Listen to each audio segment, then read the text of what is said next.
United Stan, this is your latest Manchester United news and transfer news, and Jadon Sancho is playing for England tonight, and will it be his last game as a Dortmund player? Will he be a Manchester United player in the next week? We'll be discussing that because there has been some very interesting developments today coming out in relation to Manchester United's concern around this transfer window and money that is available to do the deals that they want to do. Is that a fair concern? How close is this deal with Sancho? And is there a real concern within Manchester United Football Club that as much as they want to buy Jadon Sancho, they may end up empty-handed? Many of you do think that's still the case. Mrs. S. Lawyer has just said, Mark, if you're not 90% sure anymore, you should indicate that now. Well, look, let me give you the information and I'll tell you where I am at the moment. But it all started off for me today with a tweet from Simon Stone, who is a BBC journalist, Manchester United correspondent, saying, spoke to one club official who says apart from clubs with mega rich ownership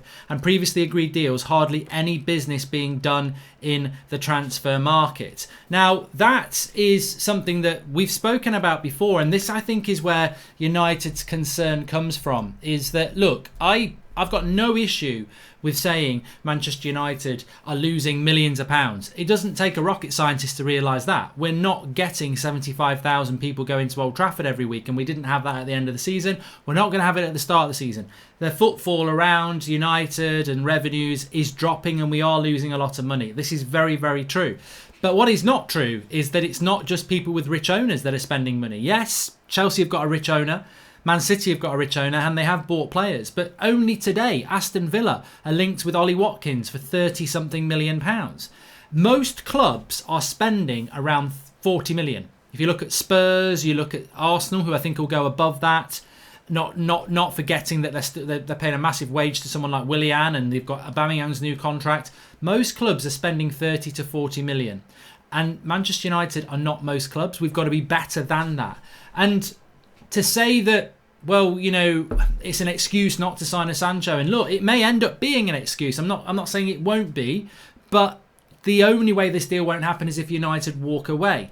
And if United were to walk away, we're basically looking at the very top of the club again. We're looking at the Glazers. We're looking at this football club that has brought in so much debt and lived with that debt for a long period of time, to then say, well, you know, we can't afford to buy a player that effectively would probably put us into debt by about another 50 million. Look, 100 million pounds on Jadon Sancho, it's not going to be 100 million pounds of debt.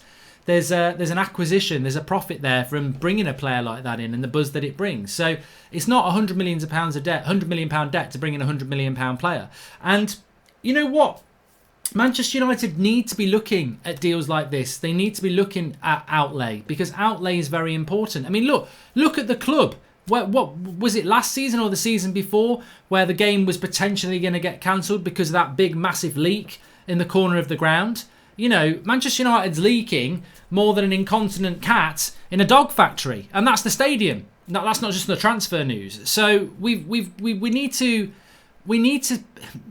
We know we're a business. We know we're not a football club at times, but actually, be a football club and you will benefit business-wise. You can't just keep thinking about the bottom line and the dividends all the time. Old Trafford needs renovation, not just on the exterior, but on the interior as well. This Jadon Sancho deal is very, very important. But what I want to say is that more and more we are seeing in the press, we're seeing more and more of the value, the money. And look, this is Simon Stone's talking about it there. I think we are getting this out there. And I think actually as United fans we should embrace this. Manchester United probably don't want to spend 120 million euro on Jadon Sancho. They probably don't. That's the cold, harsh truth. When you talk about how confident am I about signing Sancho, how confident are you? I'll give you the facts of what I think they are. I don't want to hide away from the negatives. I don't think United want to spend much money because I know they're losing money. They are losing money. I know that. I don't think they want to pay 120 million euro. I don't think they probably want to spend millions on agent fees and Sancho's salary. Whether that's... Look, Romano said personal terms were done. Lots of people are saying they're not. I mean, on that one, you make your own mind up, don't you? But the fact is, United will not want to spend the money. I get that. And we know that COVID-19 is happening. So And they won't want to spend 120 million on him. Of course they won't. You know, Havertz went for about 70 something with add-ons. So they'll be saying to Dortmund, look, you know, we shouldn't have to pay that much. But the point still remains that Manchester United are actively trying to find a solution to bring Jadon Sancho to the club. And I think those people who are saying, well, you know, it's over, we're walking away, that's not the case. Manchester United are actively trying to do deals. And I'll talk to you about Sergio Reguilon in a moment, but Manchester United definitely are trying to do deals. Whether those deals are done to the liking of us or not, we'll see.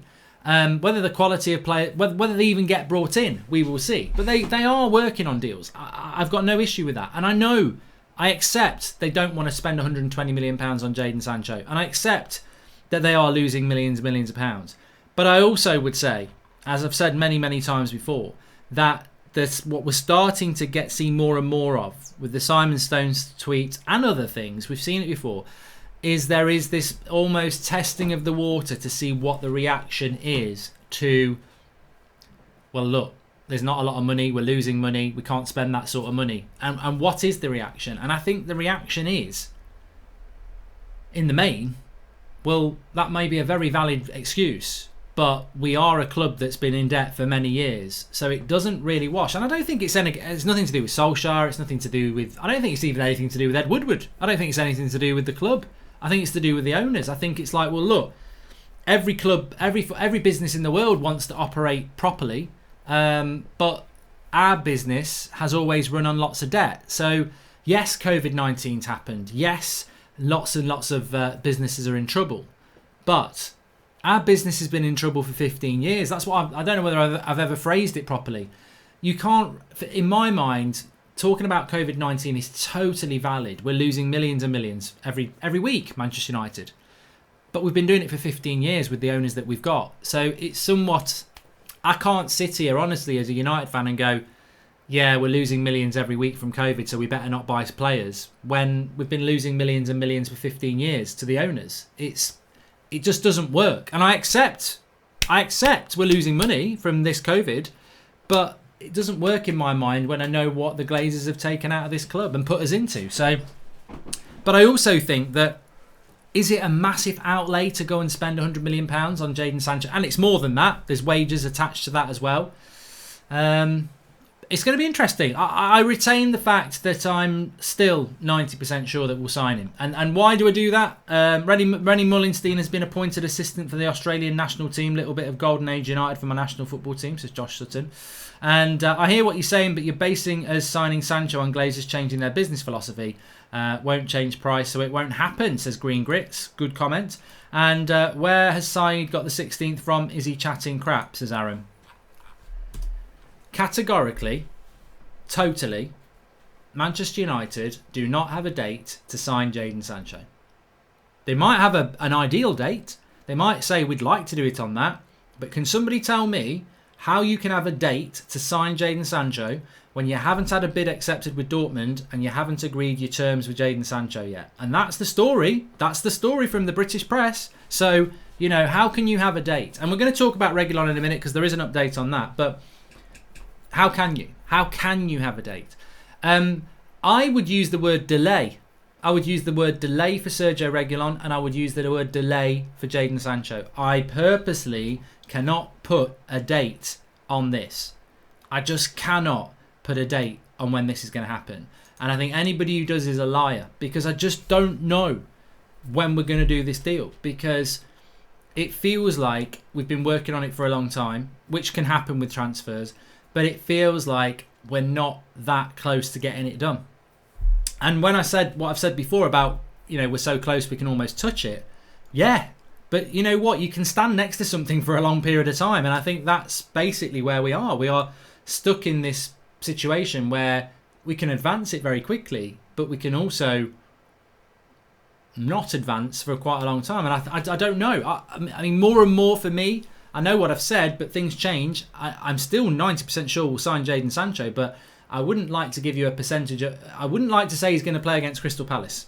I think it could go beyond that. And I said that this morning. We've seen it go beyond that. So We've seen United start seasons without buying players. We've seen United let games go by without buying players, like we saw with Bruno in the Burnley game. So, but no, the main thing for me is that United may not want to spend 120 million euro.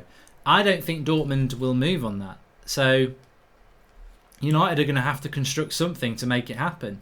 But most importantly, I think this is not a Bruno Fernandes of last summer where there's a lot of speculation. This is a situation where Manchester United are working hard to get Jadon Sancho. And that's established. Everybody knows that. And that work continues. And that's the only security blanket you can take in relation to Jadon Sancho. United haven't given up hope. United haven't pulled out of the deal. Jadon Sancho hasn't said he's staying at Dortmund. It's unresolved, as Romano said. It continues. The fight continues. And whilst we're in that fight, I expect us to win that fight because we are Manchester United and Jadon Sancho does want to come to the club. And they are the reasons that I stay positive around it. But there may well be more delays. That's basically what I'm saying. I think there may well be more delays. I think anybody who's thinking it's going to happen, tomorrow because he's played for England tonight. Well, look, things can move quickly. We saw that with Donny van der Beek. But I don't feel that it's going to happen very soon. Tired of all this smoke and mirrors. I feel like a puppet on strings being pulled along by Manchester United. Just get the deals done, says Christian Withers. Well, somebody just said there, what do you think the delay is? I mean, again, you don't have to be a rocket scientist. It's money. It's money. Whether you believe personal terms are done or whether you don't think personal terms are done. Whether you think it's down to agent fees or you don't think it's that. Whether you think it's down to constructing the deal with Dortmund. The delay is money. I don't think anybody could deny that. The delay is money. Whether it's to the player, to the agent, to the club, all three, 2 out of 3. It is. That's what it is. It's about money. That's the delay. And that goes back right to the start of what Simon Stone's talking about. There's not a lot of money out there unless you've got billionaire owners. It's about money. And we've seen with United before. Van der Beek was a very quick deal, a very good deal. But Sancho's just falling into the trap of every other United player. And it could run longer. We've been on this for about how many weeks now? 4 or 5. Could run another 3 weeks. So... but I retain the confidence, but it would be ignorant of us as a channel to not acknowledge the fact that money is the delay. And, those people who think it's not going to happen, maybe you'll get your way. Maybe at some point United will walk away. But I don't think they can. And I think they've put too much into it. I think he's the priority and he wants to come. And I just don't think... in my personal opinion, regardless of whether you want to pay 120 million euro or not, I don't think I really honestly do not. And this is another reason for me, I don't think it's too much to ask. I don't think it's unreasonable. Even with COVID, I don't think it's 120 million euro for Jadon Sancho is unreasonable. I don't. He's 20 years of age. At 25, he'll be worth double that. He's not a flash in the pan player. He's not a player that you think, oh, is he going to adjust to the Premier League? He's going to be successful. So it's money, isn't it? Sometimes I think you have to look at the player. If Ronaldo was available, would you pay £1 million a week? I would. It's money, but it's also the player that you're buying. So look, that's where we are with Sancho, and let's just see how it keeps developing. And money is the issue at the moment, as many of you know. But delays probably incoming. Anyway, let me talk to you about Sergio Reguilon, because I think that people are getting. I don't know where people are on Reguilon. I mean, people are talking about Tellez again now, and Tellez has always been an option. So it is interesting on that. Having a great number 7 is long overdue. We need Sancho. A Super 7 strikes fear into all our opponents, says James Zander. And if Sancho wanted to come home, he'd push through the transfer. I'd love Alphonso Davies, and no, he's not the same position. Also, happy birthday, Bruno, says Liam Brown. And Jadon Sancho can't push the transfer through because he's got 3 years left on his contract. United have got to pay the fee for him. There's very little point in Jadon Sancho pushing a deal until United United offer up the money that everybody feels is realistic. But going to the left back situation, I just think that again the word delay is quite a good word when it comes to this. I'm not saying we're not going to buy Reguilon. I'm not saying that at all. But from going what Romano said and what everybody is saying, this to me has always felt like, and it's never been hidden, there is an interest from United. The agent has been in discussions with United. Real Madrid are interested in selling Reguilon, but other clubs are involved as well. And this to me stinks to high heaven of an agent and a player and a Real Madrid pushing this out everywhere they can, whether it's press, clubs, Manchester United, whatever, to try and stir up interest. And we've seen it time and time again. And I think with Sergio Reguilon, what you're getting is almost a blanket email to all clubs that may be interested, that is available at this price. What are you saying? And I think that is what's happened with Sergio Reguilon. This is not Donny van der Beek. This is not Jadon Sancho, where they are targets of Manchester United coming into this summer. I think this is a player that United have been notified of, that are like, ooh, you know what? We do need a left back, and he's a very good option.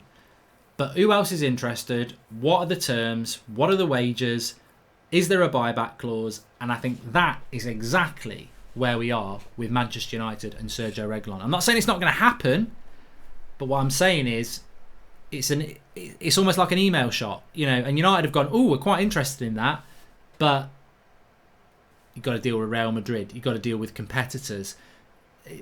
I don't feel it's this done. Again, it's not. Again, it's definitely not this done deal that people want to say, oh, Reguilon's a done deal. It's not a done deal, because I'll tell you why it's not a done deal, because it's not a done deal. Because there is no bid to Real Madrid, and the terms have not been agreed with Reguilon and his agents. They'll be talking to probably 2 or 3 clubs, maybe even more. So we can do this deal, and I think United retain a strong interest in it. But again, a little bit like the Sancho deal. I think I don't want to do it, but if you're on a horse, I'd be saying whoa, which means stop for a horse. You know, pull your reins back, slow it down. We're not galloping yet. So I think that's a fair summary of where we are with United at the moment. And look, do I like it? No. Do you like it? No. Do we want to see these deals happening sooner rather than later? Yeah. Could this week now be a week where nothing happens in relation to players coming in? You know what? It could. It could. On the other hand, things can move very quickly. You get a player that wants to come. You get a deal with the club that's suitable. Bish bash bosh. You're at the deal done point. But I think as we sit here now on Tuesday lunchtime or Tuesday early afternoon, are we close to signing Reguilon? Not at the moment. Are we close to signing Sancho? Not at the moment. Because that's just where those deals are. Brooks is coming, says T Mazza. Well, David Brooks has been linked with Leicester. Bournemouth, David Brooks, Leicester. So that makes me happy. Josh King this morning was linked with Aston Villa. That made me even more happy. But now Villa have gone for Watkins from Brentford. So Josh King becomes back on the market again. I just, you know what? People say you're getting a bit obsessed about Josh King. It's got the Fellaini feel to me. It's going to be one of those deals that happens right at the end of the window that you almost get through. Because I remember when United were after Fellaini that summer with Moyes, and I was like, I don't want Fellaini. It went all the way to the end, and I was like, we're going to get away with it, and then we bloody bought him. And I just think with Josh King, it's probably going to go down that route. I've got this horrible feeling we're going to sign Josh King. And look, if we do buy him, he's a really nice lad. I wish him all the best. It's just, I just don't think you're good enough for United, mate. I don't think you're what we should be bringing in, but there you go. Matic always turns and plays backward passes. Ollie should reinvent him as target man, says Vito. All right. And it's going to be Josh King in the end, isn't it? Sancho will happen. Reguilon maybe 2. That's 3 players Ollie was talking about, says Amy. And look, you know what? If I'm absolutely honest, if we get Reguilon, Sancho, Van der Beek, and then Josh King comes in, I'm not really bothered. It's almost like collateral damage, isn't it? To get those 3, you've got to get Josh King. I'll take Josh King. So yeah. Chuck your questions in then. I like these lunchtime shows. David Brooks will do well at Leicester. He's a talented player. So Smash. I'm more than happy for David Brooks to do well at Leicester. I just don't want him at Manchester United because I want Sancho. Please smash a like on the video if you're watching and subscribe if you are new. I'd rather keep Igalo, says Flex47. Sevilla have said something, says Barat. I think Sevilla have come out and said that they would like to get Sergio Reguilon, but it all comes down to other offers, and they may not be able to offer what other clubs can offer, i.e. Manchester United. But what I would say about that is it doesn't mean that United aren't going to get him, what I'm about to say. But there's a bidding war, effectively, there's a bidding war going on, isn't there? Sevilla are interested. They'd like to have him back on loan. They'd like to try and buy him. Manchester United are interested, but probably don't want a buyback clause. Is somebody else interested? He's a good left back. He's only 23. In the context of world football and left backs, he's a very attractive option. And as I said, this is not a player that United get linked to that we're not actually in for. We're definitely interested. I think everybody knows that. We're monitoring the situation. Now, we could monitor that situation all the way through to him signing for Sevilla. But I do totally feel that United have been alerted to this deal and offered this deal and are considering this deal. I don't think it's one that they started the summer off and Ollie was like, I want you to get me Sergio Reguilon. I don't think that's what's happened. I think it's happened in the last couple of weeks and United have gone, you know what, actually, I wouldn't mind him. And United are now looking at it and going, well, what's the situation? Is this a bidding war? Does he really want to come here? Can we get him for the 25 million? And can we get him without the buyback clause? And I think if United can do those things, they'll sign him. If they can't, and there's a bit of a bidding war, or there's a buyback clause, I think they'll go, you know what, no. So let's see. But I certainly don't feel that we're at a point where it's close. Hi, Mark. Can you give a shout out to Tom? I love the show, says Wooly06. And Matic, I've done that one. I'm not impressed with Reguilon. He's a minor upgrade over Shaw, says Cruz M. And Sancho will happen for sure, just a matter of time, says Karan. And every day that goes by, the less Sancho deal is likely to happen, says Gary Ransom. Well, that's a very literal sense, isn't it? It's like every day that goes by, we're closer to death. It's factual, but it doesn't mean you're going to die tomorrow. And just because the transfer window is coming closer to an end doesn't mean we're not going to sign Sancho. So... I believe I see what you're saying to a certain extent, but I don't necessarily agree that it's a reason for doom and gloom.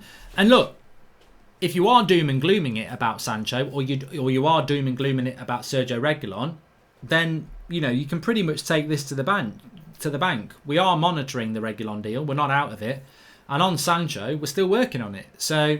Take that positivity. I mean, look, how many times over the years have we been linked to people like Schneider or Vidal, and we're desperate for it to happen, but you never know that we're actually negotiating. Like, were we ever negotiating for those players? I don't know. But what we do know is that we are very much negotiating with Jadon Sancho, and that he very much wants to come to Manchester United.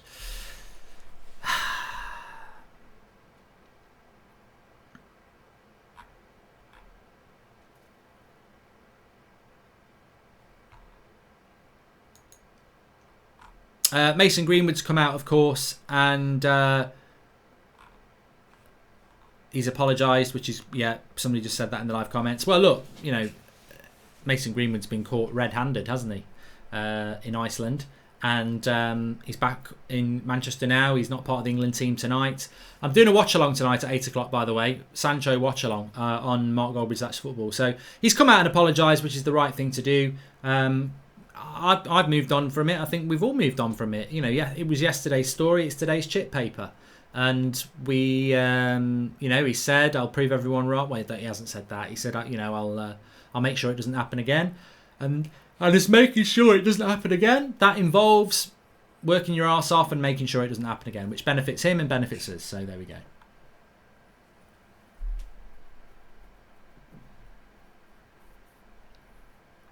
Oh, this is interesting. Olivia Marie says, Mark, that Simon Stone tweet was about Juventus, not United. See the tweet before it. Well, that is interesting. I almost said that when I spoke about it, because he said a club source has said this, which is very interesting, but still true. Because what we know this. We know this. We know that Manchester United is run like a business. And we also know that Manchester United is losing money. And also Manchester United, whether that's about Juventus or not, still fall into that category of not having billionaire owners. So it's still very relevant. Whether Simon Stone's talking about United or Juventus, that still applies to us. We're not owned by billionaire owners like Chelsea or Man City or PSG. And on top of that, we're also a club that's losing money because it's not having fans in the ground. So Manchester United money is going to be something that may be held up as a reason for not signing players. And what the point of what I'm trying to say is that whilst I agree with that, I agree. I think Fabrizio was on the show back in April saying that Barcelona were losing something like, I'm sure he said something like 5 million a week. And whether that's true or not, that's a hell of a lot of money, and it will be the same for United. It will be millions that we're losing. And I agree with that. This is millions we wouldn't be losing if we didn't have this COVID-19 virus, which is, actually on the increase again. So these are all relevant points. But my point, and I think many United fans' points, is that we've been operating with a COVID-19 type virus for 15 years. And, to be blunt, it's a little bit, it's the ownership, isn't it? They plunged us into debt and dividends and all sorts of money coming out of the club for a long time over the last 15 years. And that's the way of the world. That's the way of Manchester United. But that's why I can't sit here honestly and go, you know what, maybe we shouldn't be buying players because we're losing so much money. Because we've been losing money for 15 years on the football side of things to the business side of things. So United can absorb 100, 150 million on money that will make our football team better, which will ultimately make us finish higher up the league and go deeper into tournaments to make us more money. It's speculate to accumulate. And ultimately, if United say, well, we're not going to spend money because we need to save money, are you ever going to renovate the ground? Are you ever going to improve the team? At some point as a football club, you can't just go, you know what, we've got this fantastic house. There's a leak upstairs, but we're not going to pay for the roof. We're just going to save our money for the shopping. Sometimes you've got to spend money to make things better. And I feel that's where United are. Mark, my girl loves you more than me. Can you shout her out? Her name's Katie, says Matt Boggart. There you go. And you reckon the news around the Ortega family and Glazer's verbal agreement to sell to United has any traction to it? Mate, that's been proven to be an absolute load of bollocks. And hey, Mark, it's gone very quiet around. That's Josh Sutton, by the way. Very quiet around transfers. Seemed like Sancho might be staying and Van der Beek is the only player we're getting, says Jerome T. Green. Well, I don't know where you've been for the last 15 minutes, Jerome, but listen, we're still negotiating on Sancho. We are still working on that deal, so it's not over. And Reguilon, look, we only started monitoring it on Monday, on Sunday, Saturday. This could run for 3 weeks. So what I'm saying is fasten your seatbelts. There may be delays. Great show, Mark. I hope Sancho comes through, but every day I believe a little less. And what do I do about it? Says Dipanshu. Well, you take on board what the truth is, and that is that United are looking at this deal and working on this deal. And Angie says Sancho was being monitored before COVID-19. Board was preparing the money from the last year. Yes, there was a big financial dent because of lockdown. Delays make some money back. Delay causes interest.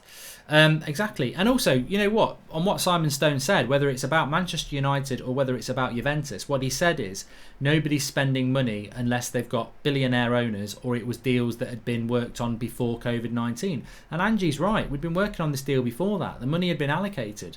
So, again, I don't see why United won't do this. I think there's a little bit more negotiating to go. For me, this is about, we don't know when it's going to happen, but I still think it will happen. Thanks everyone for watching. Please smash a like on the video. We'll be back again later on. If anything breaks, obviously we'll go live before that, but we've got the evening show to come. Hope you're all having a good day. Please smash a like on the video. Subscribe to the channel if you are new, and I'll speak to you all soon.